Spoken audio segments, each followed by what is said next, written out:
This is Today as It Happened. Good Monday evening. I'm Holly Furfer, guiding you through our timeline of the day's most important news, from the Justice Department opening an investigation into Fed Chairman Jerome Powell to the ongoing nationwide rallies against ICE. But first, this morning, our international correspondent gave us an update on the protests across Iran.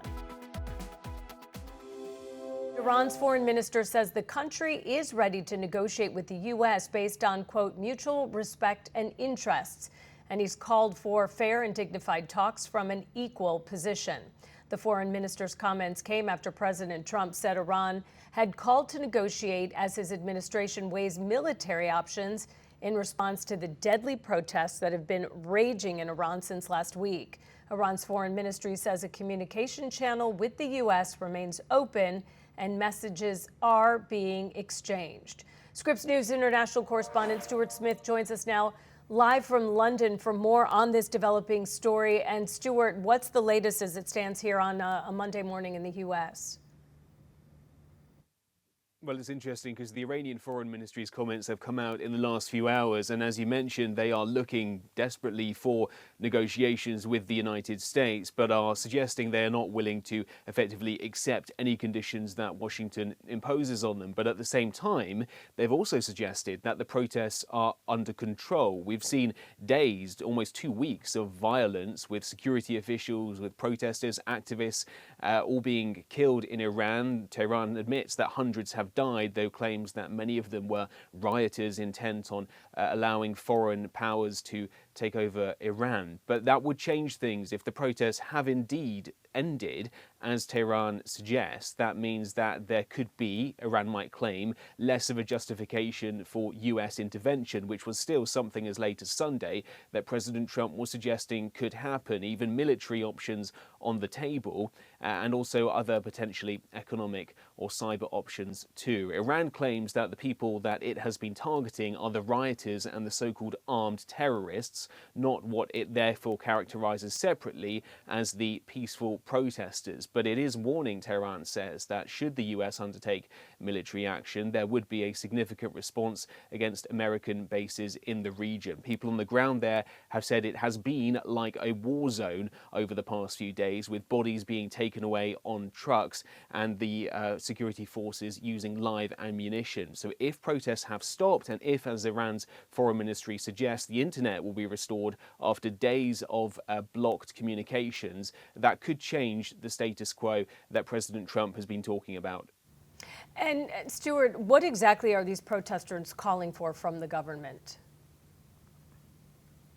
Yeah, it all started about 2 weeks ago when there were concerns about very significant inflation in Iran, economic concerns. But the response of the security forces changed things when people started to be killed, which snowballed into more protests sparking up around the country. Now, that has been seized upon by others who are uncomfortable, who are very against the Iranian regime, the government that's been in power since the revolution in 1979. And this was therefore started to turn into a more anti-government protest. But unusually, the United States has therefore also directly intervened and said that it could support the protesters, which means there's this third element where Tehran is claiming that many of these people are not just protesting for their own benefit, but are trying to effectively encourage the United States to get involved, which is something Tehran is particularly concerned about, because it's one thing having protesters fighting, they say, for their rights. It's another thing, as Iran claims, to have people trying to get a foreign power involved in what it says is a domestic issue. And Stuart, I understand that there are now some pro-government protests popping up. What do we know about that? Yeah, there have been, and this isn't unusual in places like Iran. We see them in the Middle East as well. Protests organised by the government to show that there are significant portions of society that do support the government. And so these have been arranged seemingly through official and unofficial channels in Iran to show that this is something that the population, some of them, do support the current government, as well as against any sense that the United States should get involved in Iran. They are therefore hardliners. some of them, but also people that are just worried about the level of violence. We've seen people on the streets there giving interviews to Iranian state television saying that they are worried about what they describe as US imperialism, and also want to show their support against what they characterize as the so-called armed terrorists and rioters, rather than people, they say, who are, like themselves, interested in seeing Iran succeed and not being pressured into any kind of negotiation by the United States. Stuart Smith reporting live from London for us. Thank you, Stuart. Now let's take a quick look at some of the other major headlines from today. An update on the murder investigation of a dentist and his wife in Columbus, Ohio. A Chicago man is expected in court today in connection with the double murder of his ex-wife and her husband. Authorities tracked Michael McKee down in Rockford, Illinois, after a multi-state investigation. McKee is accused of killing his ex-wife Monique Tepe and her dentist husband Spencer in their Columbus, Ohio home on December 30th. The Tepe and McKee divorced in 2017 after 2 years of marriage. The couple's 2 young children were found safe in the home, and the Tepe family calls the arrest an important step towards justice. 15,000 nurses at 3 New York City hospital systems went on strike Monday after weekend negotiations failed. The walkout affects Mount Sinai, New York Presbyterian, and Montefiore Medical Center during a severe flu season. Nurses are demanding better staffing levels, workplace safety, and limits on artificial intelligence use. The hospitals say they're working to improve staffing, but call the union's demands too costly. And the wild card weekend is almost complete in the NFL. The final game of the opening round will be played tonight in Pittsburgh between the Steelers and the Houston Texans. The winner of that game will head to New England next weekend thanks to the Patriots' win last night over the San Diego Chargers. The Buffalo Bills beat the Jacksonville Jaguars in their matchup, so Buffalo will head to Denver for the divisional round next Saturday. And in the NFC, the defending champs are out. The Eagles lost to the 49ers yesterday. San Francisco will now head to Seattle to take on the Seahawks, while the LA Rams will head to Chicago to face my Chicago Bears next weekend.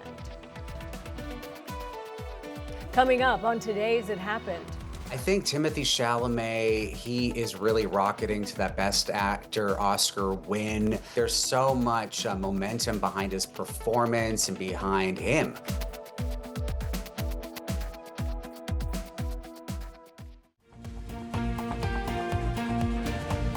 Welcome back to Today as It Happened. Okay, let's return to our briefing of today's top stories. And the Golden Globe goes to, I'm not sure how to pronounce this, Paul Thomas Anderson. Paul Thomas Anderson's One Battle After Another and Chloe Zhao's Hamnet took top honors at Sunday's Golden Globes. Anderson made history by becoming just the second filmmaker ever to sweep Best Film, Best Director, and Best Screenplay. The only other director to achieve that was Oliver Stone, way back for Born on the 4th of July.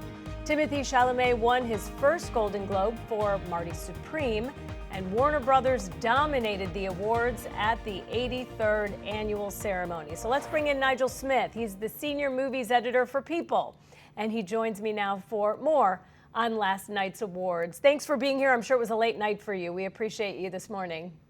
Yeah, very late night, but happy to be here. So, all right, first let's start. Were there any wins or snubs that surprised you? Yeah, I mean, the first big surprise actually came with the first award, and that was Tiana Taylor winning for Best Supporting Actress for One Battle After Another. The movie going into the award show was expected to sweep, and sweep it did. It won Best Picture, as you said, Best Director, and Best Screenplay.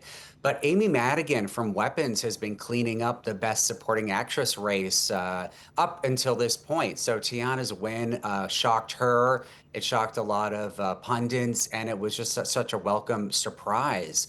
Another surprise, I think, for the actress, and not so much for the viewers at home, Rose Byrne for the Best Actress in a Comedy category was kind of expected to win, but she seems so shocked to win over many actresses who act to sing in their roles. I'm speaking, of course, of Cynthia Erivo for Wicked Part 2, Kate Hudson for Song Sung Blue, and Amanda Seyfried in The Testament of Anne Lee. She also had to sing, and Rose Byrne made a joke about, hey, I didn't even have to sing to win.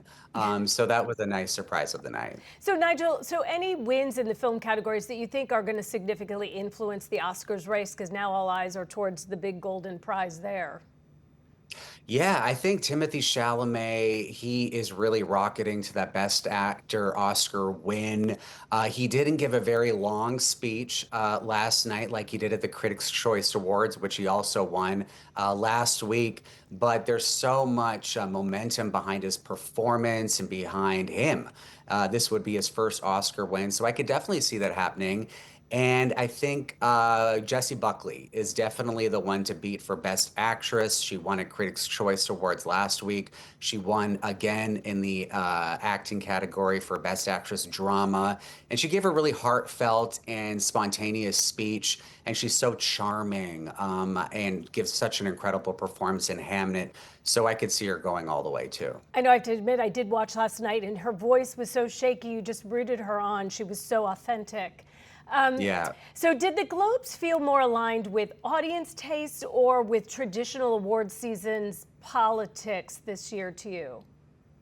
I would say the latter more so, mainly because Sinners, which was expected to win more than it did, I think, ended up only coming away with the box office award, and that was such a big hit when it came out last year. It's critically adored. It's expected to clean up at the Oscar nominations once they're announced. But it lost to a film like Hamnet, which is a much more smaller, independent, and contained film. So, yeah, I would definitely say the latter based on what happened last night. And, with shows, because it also honors television, not just movies, Heated Rivalry and Adolescence, shows like that, do you think the Golden Globes are becoming more about cultural conversation than perhaps industry validation? Well, definitely in the case of Heated Rivalry. I mean, this is a show that just came out, what, a month ago? And it was such a sensation over the holiday break. It broke all sorts of records. I mean, this is a show from Canada that no one expected to hit the cultural zeitgeist in quite the way it did. And only the Golden Globes, right, would sit two actors who aren't nominated, at a head table and give them so much airtime. But that's exactly what happened with Connor Story and Hudson Williams. They were they were the belle of the balls, if you will, and that's what the Golden Globes are all about. How did the balance between film and television feel this year? Did one clearly dominate the conversation? And I know one of the presenters, they were kind of joking around like, hey, here's how you watch television, here's how you watch movie, because it seems a little bit, intertwined now. Yeah, I mean, in the case of the Golden Globes, it's always intertwined. And I would say is the case for every Golden Globes telecast is the movies tend to dominate more just because, the Oscars are just around the corner. A lot of these TV awards, the Emmys had happened. A lot of awards have already been given out to shows like The Studio and Adolescence and of course, Hacks. So you're kind of used to seeing these people up on stage, whereas with Timothy Chalamet and Jessie Buckley and Paul Thomas Anderson, this is really their first time to come out onto a world stage and give a speech that could lead them to Oscars glory in a matter of months. After last night, are there any celebrities you expect we're going to be seeing a lot more of in the coming months and even in the next year or so? Yeah, definitely Timothy Chalamet and Kylie Jenner. I mean, they are the couple of the moment, and I'm sure, once he gets that Oscar nomination, you can expect her to be by his side come Oscar night. Jessie Buckley, who a lot of, American audiences aren't wholly familiar with, she's going to become a household name by the time that awards season is over with. And you're going to be seeing a lot more of Rose Byrne, a lot more of Tiana Taylor, Amy Madigan, a lot of the same nominees and winners like Stellan Skarsgård for Sentimental Value are going to be factoring into the awards race. And let's not forget, the Oscars aren't until March, so we have many more months to come. All right, we have to talk about Julia Roberts and her standing ovation. She is clearly beloved as one of America's sweethearts, but what did those standing ovations for her tell us about how Hollywood celebrates legacy stars versus newer talent? I think it tells you everything. I mean, Jessie Buckley also name dropped her in her speech. She was nominated alongside Julia, and I think she was just so honored to even be considered in the same company. And then Julia came out on stage to award one of the last awards of the night. And wow, I mean, we didn't see a standing ovation for anybody that won an award. And Julia was just presenting. So that just goes to show that legacy rules strong. All right, and let's talk about the show itself. Hosting seems to me one of the hardest jobs to do. So if you had to rate host Nikki Glazer's performance, how'd she do?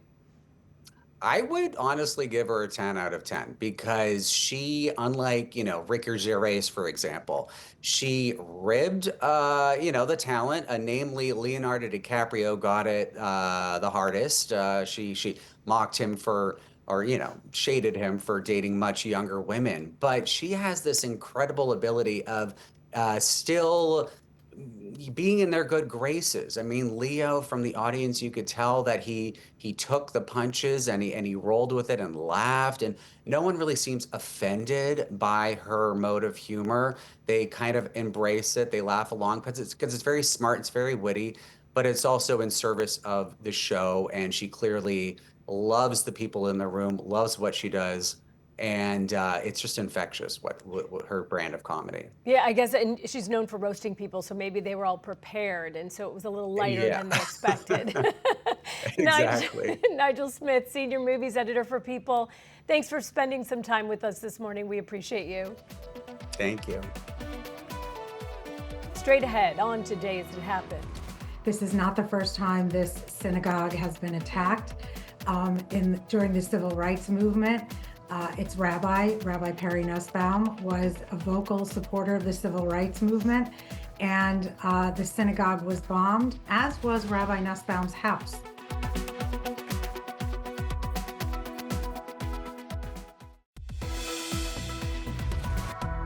Welcome back to Today As It Happened. I'm Holly Furfer. Let's continue our walkthrough of the day's top headlines. Authorities have charged a person with arson in connection to a fire at Jackson, Mississippi's only synagogue. This happened overnight on Saturday. The flames destroyed several Torahs and caused lots of damage to the synagogue's library, which is where investigators believe the suspect started that fire. Federal authorities will determine whether to pursue hate crime charges in that case.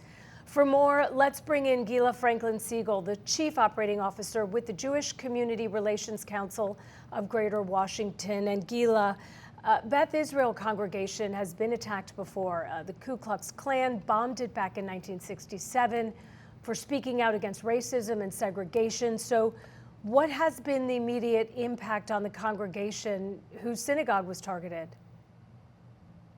Well, thank you for having me today. I wish that we didn't have this occasion to be speaking. I think that it is very clear that this congregation has been resilient, has a history of resilience in the face of unchecked violence.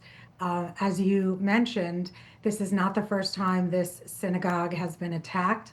During the civil rights movement, its Rabbi Perry Nussbaum, was a vocal supporter of the civil rights movement, and the synagogue was bombed, as was Rabbi Nussbaum's house. And the congregation was unbowed, and they rebuilt, and they continued to flourish and continue to flourish till the present day. Hey, Gila, this is the latest in a series of anti-Semitic attacks during the last few years. What's fueling this escalation? Well, in reference to this particular arson. It's important to note that the law enforcement agencies involved have not released information about the motive or the name of the perpetrator. We really don't know that much other than it was a deliberate act. I will say that when American Jews look at something like this, it is a reminder to us of the constant physical vulnerability that we feel. And there's no question that there is a permissiveness, increased permissiveness that's been unleashed in terms of targeting Jewish institutions and Jews. We saw just the other night in New York City, in Queens, protesters shouting that they support Hamas, which is a terrorist organization that is responsible for the largest slaughter of Jews since the Holocaust. So we're seeing a heightened environment where not only is anti-Semitism skyrocketing, but the graphic nature and the violence involved with the expression of this type of anti-Semitism is only worsening. And that's true even though there is a ceasefire in Gaza. So for people who really wanted to attribute all of this to the war, sure, it was triggered and worsened by events in the Middle East. But anti-Semitism is a timeless hatred. Coming up on today's It Happened. I don't see how we can trust the outcome of this probe when they are blocking out state investigators. It seems clearly that it would be a prejudiced investigation.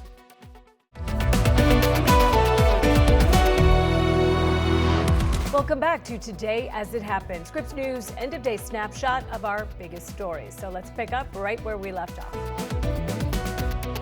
A federal judge has changed her mind and decided to hold a hearing on whether Luigi Mangioni's backpack was lawfully searched.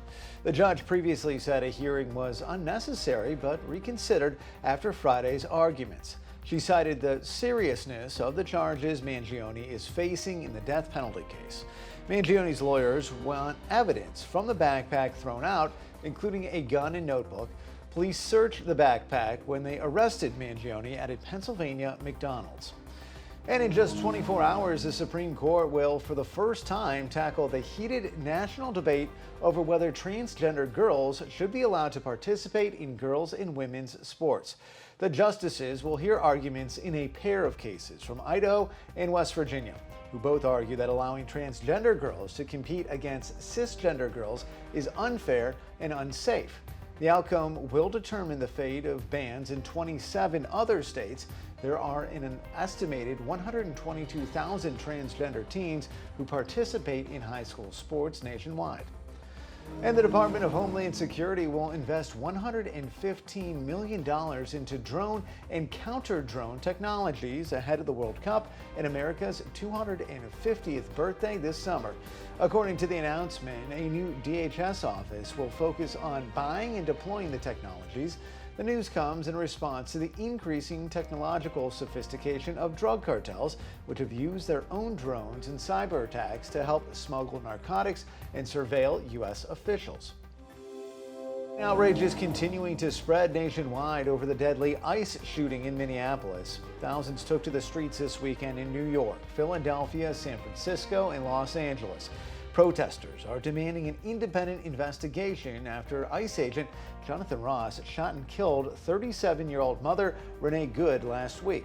At this hour, Homeland Security Secretary Kristi Noem is doubling down on her claims that the shooting was justified, accusing the woman of domestic terrorism and saying she tried to run the agent over with her car. Meanwhile, Minnesota officials say DHS has blocked them from accessing any evidence. Minnesota's Senator Tina Smith calls that unacceptable.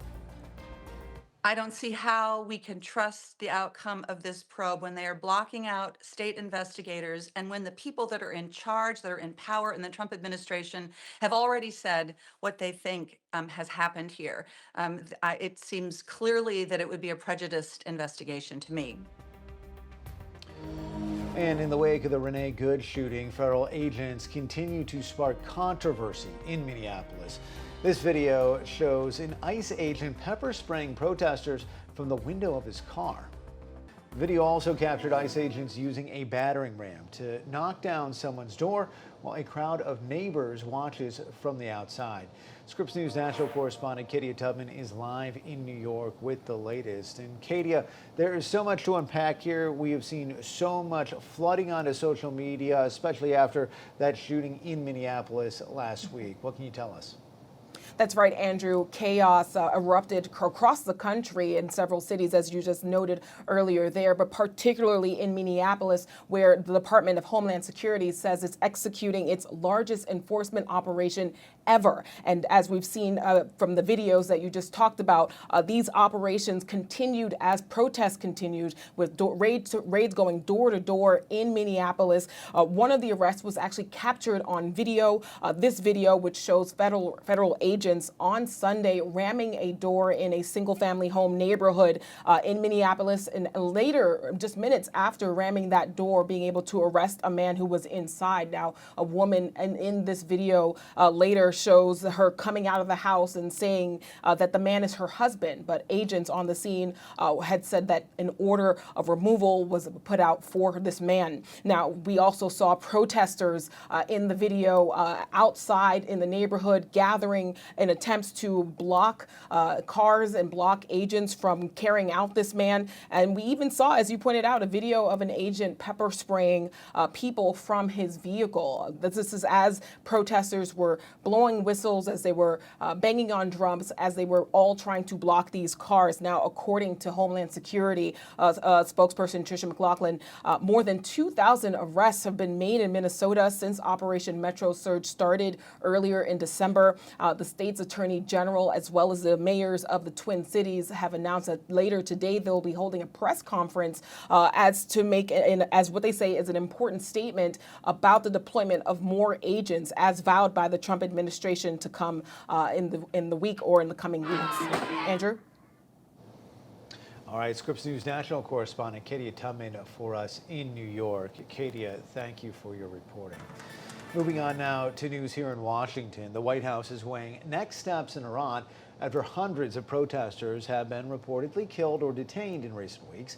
The protests have steadily escalated since late December, when the country's currency cratered to an all-time low against the U.S. dollar. The Iranian government has also implemented a countrywide internet blackout during the protests. According to the U.S.-based human rights activist news agency, at least 544 people have been killed and another 10,000 have been detained since demonstrations began 2 weeks ago. Scripps News White House correspondent Haley Bull joins us now live with the latest. And Haley, how is the administration responding to Iran at this hour? Well, Andrew, the White House is weighing its options in how to respond to Iran. President Trump saying that the Iranians want to negotiate, as the White House says that the Iranians are striking a different tone publicly than what they are privately. The White House press secretary, though, says airstrikes would be one of many options on the table, but that diplomacy is always President Trump's first option, noting, though, that the president is interested in exploring the messages. Specifically, the Iranians reached out to Special Envoy Steve Witkoff, according to the White House. President Trump on Sunday evening suggested that the U.S. could meet with Iran, but also warning that the U.S. could respond before such a meeting. The president has warned for days that the U.S. could hit or become involved if protesters were killed, and as they have kept an eye on the protests developing on the ground in Iran. President Trump telling Scripps News that they are looking at some, quote, very strong options, as he suggested that Iran was starting to cross his red line. Listen. Sir, on Iran, have they crossed your red line yet to trigger a response? Well, no, they're starting to, it looks like, and there seem to be some people killed that aren't supposed to be killed. These are violent, if you call them leaders, I don't know if they're leaders or just they rule through violence. But we're looking at it very seriously. The military is looking at it, and we're looking at some very strong options. We'll make a determination. Could you ask how you're balancing and how you're deciding your response, the balance between helping protesters versus hindering them? Because I imagine that's a delicate balance to strike. I mean, some of the protesters were killed through the stampeding. I mean, you know, there's so many of them, and some were shot. We're getting a full report. I'm getting an hourly report, and we're going to make a determination. The president, Andrew, also confirming to Scripps News that the U.S. is coordinating with allies in its response and that the administration is in communication with Iranian opposition leaders. The president has veered away from giving any specific details about the options in front of him at this point, but the White House confirming he did speak with Elon Musk, who, of course, leads Starlink, which could be key for internet connectivity, as many officials have underscored the need for that in Iran right now, Andrew. All right, Scripps News White House correspondent Haley Bull for us. Haley, thank you. Coming up on Today's It Happened. Does the Department of Justice's probe into Fed Chair Powell compromise the credibility and independence of the DOJ? Of course not. No, they're doing their job. I mean, if the investigation is warranted, then they have to play that out. We'll see what happens. The allegation is serious.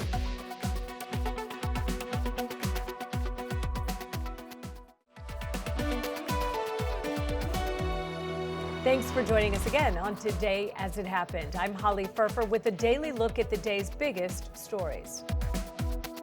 The FBI says a suspect in a Mississippi synagogue fire admitted to targeting the institution because of its Jewish ties. Authorities charged one person with arson after flames badly damaged Beth Israel congregation in Jackson early Saturday morning. Surveillance video shows a masked man pouring liquid from a can inside the synagogue. The suspect was arrested at a hospital where he was being treated for burns. The Ku Klux Klan bombed the same synagogue in 1967 for its civil rights activities. Federal authorities are considering hate crime charges. And police say a man suspected of driving a U-Haul truck into demonstrators supporting Iranian protesters could soon be charged with assault. It happened Sunday in Los Angeles, with the largest Iranian community outside of Iran. At least one person was hit by the truck, but nobody was seriously hurt. Demonstrators scrambled to get out of the way before they chased after the truck and attacked the driver. The driver has not yet been identified. And Notre Dame is defending head football coach Marcus Freeman after he was accused of battery. The incident happened January 3rd after Freeman's son lost a wrestling match. An assistant coach from another school says Freeman made physical contact during a verbal altercation, but Notre Dame says video evidence will show Freeman is innocent and was only protecting his son from verbal harassment. The prosecutor's office will decide whether to file charges. And a defiant Jerome Powell, the usually soft-spoken chair of the Federal Reserve, not backing down after learning that the Justice Department has launched an investigation into him. The Trump administration explains this is related to Powell's testimony about that multi-billion-dollar renovation of 2 Federal Reserve buildings. But Powell says the inquiry is really about threatening and pressuring the Reserve to cave to President Trump's desire to lower key interest rates.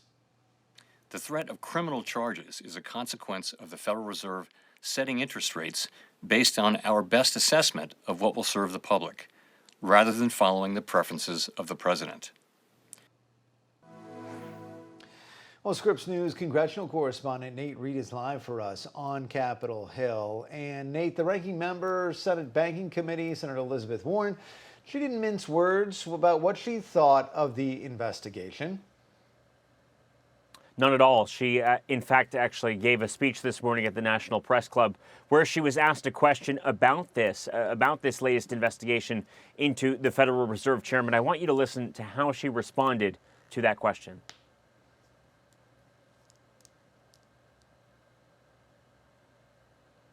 Made clear since right at the beginning of his presidency that he wants to be the decision maker on where interest rates should be set. And now, this is a question about weaponizing the Department of Justice right out in plain view in order for Donald Trump to try to have a chance to take over the Fed as quickly as possible so that he can make political decisions that he thinks will help him rolling into the 2026 election.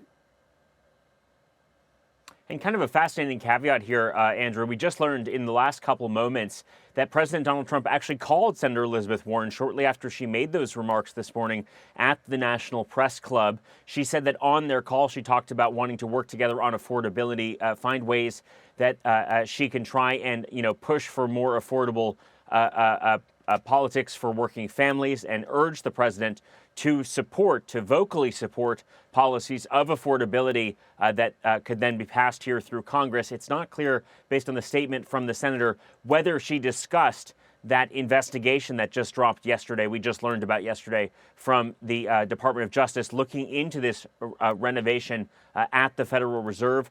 What the investigation circles around, though, squarely relating to Congress, Andrew, it's the allegation that Jerome Powell lied when delivering testimony to Congress about this ongoing renovation. Still a lot of questions about where this goes, and obviously the pressure that President Trump likely feeling from Democrats and certainly at least a handful of Republicans at this point. Yeah, that is really interesting, the fact that Trump and Elizabeth Warren did talk. It seems like there's been a lot of focus by both those sides, specifically on the idea of affordable housing. So maybe something to come there. But perhaps it's not a huge surprise some of the Democrats, especially on the Senate side, aren't too thrilled about this. But what about Republicans? Right. We have seen a little bit of daylight between the president's party and the administration on some other key issues recently. Is this something else that there seems to be a divide about? It does seem like the chorus is starting to grow louder on this one. To be clear, there are a number of Republicans who say they fully back President Trump looking into this, maybe not as vocally as the Justice Department had came out with that, the announcement of looking into wrongdoing here, at least what we heard from Jerome Powell. But I want you to listen to what House Speaker Mike Johnson said this morning, entering the Capitol when asked about this investigation and this possible threat of criminal charges. Take a listen. I mean, if investigation is warranted, then they have to play that out. We'll see what happens. The allegation is serious, so we'll see. Is the investigation warranted in your opinion? I have not reviewed his testimony, so I'm not sure, but that's not really my lane. We'll have to see what happens, but I was a little busy over the weekend, so I haven't seen the video. So, but isn't the Justice Department being weaponized against the Fed chairman? Of course not. That is the message from House Speaker Mike Johnson. I want to point to comments made by Senator Tom Tillis. He's a member of the Senate Banking Committee. He said that he will, quote, oppose the confirmation of any nominee for the Fed, including the upcoming Fed chair vacancy, until this legal matter is resolved. There are also other Republicans speaking out. Senator Kevin Cramer, a Republican from North Dakota, who has been critical in the past of Jerome Powell, telling Politico that he hopes this criminal investigation can be put to rest quickly. Along with the remainder of Jerome Powell's term, we need to restore confidence in the Fed. Senator Lisa Murkowski also critical of this, saying, quote, on X, the administration's investigation is nothing more than an attempt at coercion. Also, Congressman French Hill, the Republican from Arkansas who chairs the House Banking Committee, saying in a post on X that he, has confidence in Powell and believes that Powell is a good man. Again, a lot of questions about just the flack that President Trump and the administration is getting from this new opened investigation up here on Capitol Hill. Worth noting, with my usual Monday caveat, Andrew, it is a fly-in day. Members are slowly making their way to Washington. So as we are starting to get some of that reaction trickling in to this investigation, we are bringing that to you as quickly as we can. All right, Scripps News congressional correspondent Nate Reed for us up on Capitol Hill on what he describes as fly-in day. Happy Monday, Nate. We'll be back in just a moment as we continue tracking today's top news.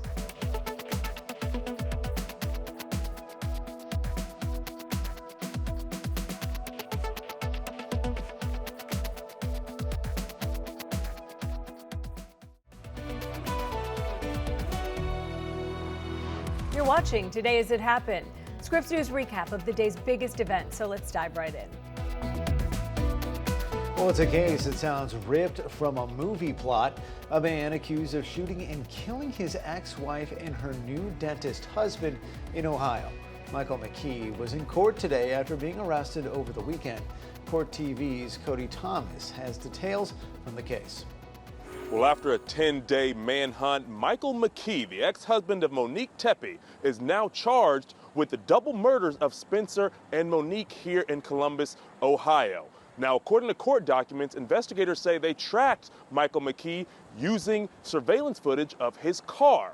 They say that car arrived shortly before the murders and was seen leaving shortly after the murders. And they tracked that car back to Rockford, Illinois, where he is a vascular surgeon. Now, Michael McKee has a court appearance scheduled in Illinois to begin the extradition process. Then he'll come right here to Columbus, Ohio, here to the Franklin County Municipal Court, where a hearing will be had to set a bond. That's expected at some point this week. Then the case will then be reviewed by a grand jury for a potential indictment and to see if additional charges will be filed. Now, what do we know about Michael McKee? Well, again, he's a vascular surgeon in Chicago. Him and Monique Tepe got married in 2015 before she filed for divorce in 2017. They did not have any children together. He was also an undergraduate student at Ohio State University before enrolling in the school's medical program. Again, a licensed surgeon in Illinois. Now, as far as the location where these crimes occurred, it was located at Spencer and Monique's home in this up-and-coming area of Columbus, Ohio, in a neighborhood called Wineland Park. And the interesting thing about the home is that it had no signs of forced entry, which begs the question, how did Michael McKee get inside the house to commit these crimes? But in the neighborhood, people came out for a celebration of life. They came out for a vigil on Sunday following the arrest of Michael McKee, just really happy that someone is now in custody. But we'll see him for an arraignment at some point this week. That is the latest here in Columbus, Ohio. Imagine ordering thousands of dollars of new furniture and discovering the store you ordered from is closed and your order canceled. And worse, getting your money back could be a giant headache.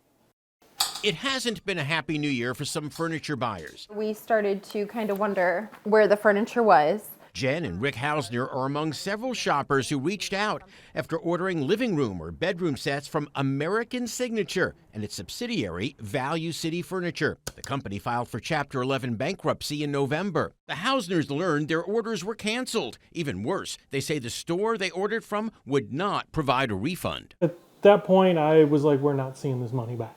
This is a Chapter 11 bankruptcy for a reorganization, not a Chapter 7 for liquidation, so they're still operating. Attorney Danny Karen says under similar circumstances, your first phone call is to the company to see if they can remedy the situation with stock it has available. The next step is filing a claim with the bankruptcy court. Get the claim date because you're what's called an unsecured creditor. Karen warns the process takes time and does not guarantee all of your money back. Which brings us to step 3, calling your credit card company. And ask for a chargeback to dispute the charge because you didn't get your product and you didn't get your money back. We reached out to American Signature.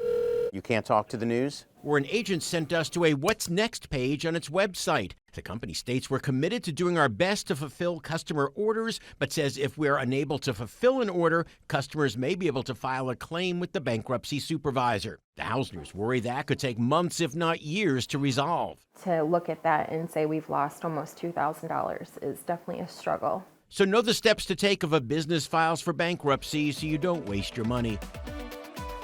Thanks for spending part of your evening with us here at Today As It Happened. I'm Holly Furfer. Have a wonderful Monday night.